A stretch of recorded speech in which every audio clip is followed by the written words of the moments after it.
2 दिसंबर से लेकर आज तक इमरान खान साहब से ना उनकी फैमिली की मुलाकात हुई है, ना वकला की मुलाकात हुई है और ना ही डॉक्टर्स की मुलाकात हुई है। उनके जो जाती डॉक्टर्स हैं उनकी मुलाकात हुई है। जैसा कि आप सबको मालूम है कि आज रिपोर्ट आप सबके सामने आई।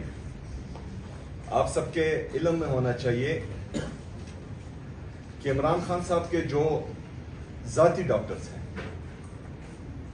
वो इमरान खान साहब की फैमिली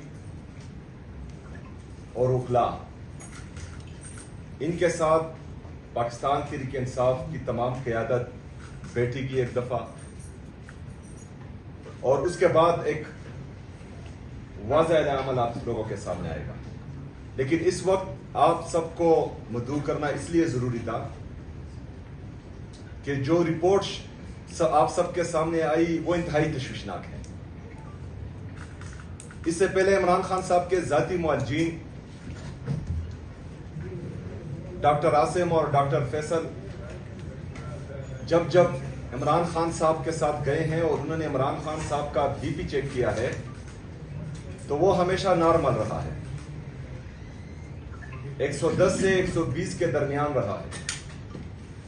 लेकिन आज की रिपोर्ट में जो सरकारी रिपोर्ट है उसमें इमरान खान साहब का बीपी 140/100 दिखाई दिया है या बताया गया है। तो अगर फर्ज करें इनकी सरकारी रिपोर्ट में हमें यह दिखाया गया है तो एक्चुअल स्टोरी क्या होगी? क्योंकि 2 दिसंबर से लेकर आज तक इमरान खान साहब से ना उनकी फैमिली की मुलाकात हुई है, ना वकला की मुलाकात हुई है और ना ही डॉक्टर्स की मुलाकात हुई है। उनके जो जाती डॉक्टर्स हैं उनकी मुलाकात हुई है।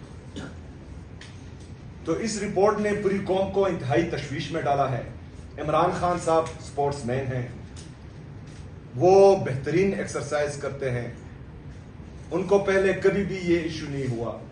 जब से इमरान खान साहब की आंख का इशू आया है तब से लेकर आज तक हम एक ही डिमांड कर रहे हैं और वो नाजायज नहीं है कि इमरान खान साहब से उनकी फैमिली की मुलाकात हो, उनकी डॉक्टर्स की मुलाकात हो और उनकी फैमिली की मौजूदगी में उनके जाती डॉक्टर्स की निगरानी में इमरान खान साहब का इलाज बेहतरीन हॉस्पिटल में हो। इसमें क्या गैराई नहीं है, इसमें क्या गैर कानूनी है। लेकिन इनकी इखलाकी और जहनी पस्ती देखे कि पाकिस्तान का साबका वज़ीर आज़म और पूरे पाकिस्तान का सबसे मकबूल तरीन लीडर, उसकी आंख का इशू है और कोई टस से मस नहीं हो रहा।